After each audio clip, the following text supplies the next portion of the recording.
గోడు ఎవరికీ పట్టదా? బదిలీల తీరుపై హోంగార్డుల ఆవేదన. రాజకీయ ప్రమేయం ఉందంటూ ఆరోపణ. దూర ప్రాంతాలకు పంపొద్దని ఆవేదన. తెలంగాణని రక్షిస్తున్నది, కాపాడుతున్నది ఎవరయ్యా అంటే హోంగార్డులే.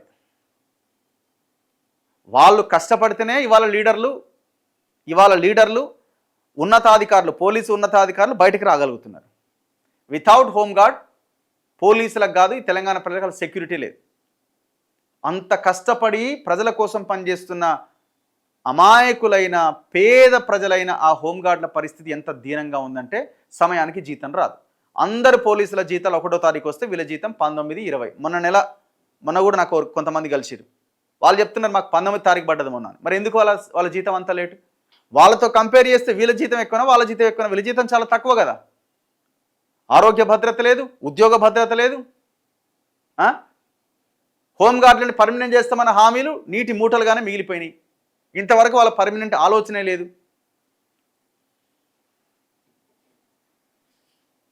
ఎంత దారుణమైన పరిస్థితి చూడండి. లేదు సంవత్సరాలకు సంవత్సరం 20 ఏళ్ళు 30 ఏళ్ళ నుంచి పనిచేస్తున్న వాళ్ళు ఉన్నారు పాపం. ఇగో అరకొర జీతాలు. 2014 ముందు వారి జీతం 9,000 ఉండేది. గత ప్రభుత్వ హయాంలో వారి సేవలు గుర్తించి మొదట 12,000, తర్వాత 20,000, తర్వాత 27,000 పెంచగా ప్రస్తుత ప్రభుత్వం 79 రూపాయలు మాత్రమే పెంచింది. అరకొర జీతాలతో కుటుంబాలు వెళ్లదీస్తున్న తమ జీవితాల మీద ప్రస్తుత బదిలీతో తీవ్ర ప్రభావం పడుతుందని హోంగార్డులు ఆందోళన చెందుతున్నారు. ప్రభుత్వమే పెద్ద మనసుతో తమ బాధలు గమనించి తమ సమస్యను గుర్తించి న్యాయం చేయాలి అని వారు కోరుతున్నారు. ఏండ్లకేండ్లు 10-20 ఏళ్ల నుంచి వాళ్ళు అదే హోంగార్డుగా జీవితాన్ని కొనసాగిస్తున్నారు. ఉద్యోగ భద్రత లేదు, చాలని వేతనం, అది కూడా పనిచేస్తేనే వస్తుంది, లేదంటే లేదు. సెలవులు లేవు, చాకిరీ మాత్రం చేయాల్సిందే. ఆరోగ్య భద్రత లేదు, రవాణా భత్యం లేదు, టీఎల్ ఏముండయి. సమస్యలపై అధికారులతో మాట్లాడితే ఉన్న ఉద్యోగం పోతుంది అనే భయం. చాలని జీతంతో అనేక సమస్యలతో పోరాటం చేస్తూ బతికీడుస్తున్న హోంగార్డులకు ఇప్పుడు అధికారులు చేపట్టిన బదిలీలు గుండె మీద రాయి వేసినంత పనైంది. కనీసం వారి విల్లింగ్ అడగకుండా, వారి ఆరోగ్య ఆర్థిక భారం సమస్యలు పట్టించుకోకుండా చేపట్టిన బదిలీతో వారి దిక్కుతోచని స్థితిలో పడ్డారు. వారి గోడు ఉన్నతాధికారుల ముందు వెళ్ళబోసుకుందామంటే ఉన్న నౌకరి ఉంటదా పోతుందా అనే భయాందోళనకు గురవుతున్నారు. చిన్న జీవుల బతుకులకు దూరం భారమే. ఉద్యోగ భద్రత, ఆరోగ్య భద్రత, రవాణా భత్యం వంటివి ఏవీ లేకున్నా అరకొర జీతాలతో ఉన్న చోట ఉద్యోగం చేస్తూ బతికీడుస్తున్నారు హోంగార్డులు. ఇప్పుడు వారిని సుదూర ప్రాంతం బదిలీ చేస్తే వారికి ప్రయాణం భారంగా మారుతుంది. ప్రయాణం చేయకుండా నౌకరీ చేసే చోట కుటుంబంతో సహా అద్దె ఇంట్లో ఉండడం అంటే అది వారికి తలకు మించిన భారం. ఇంత ఘోరమైన జీవితాల మీద పిడుగులాంటి వార్త ఈ బదిలీలు. ఏం ఘోరం ఇది?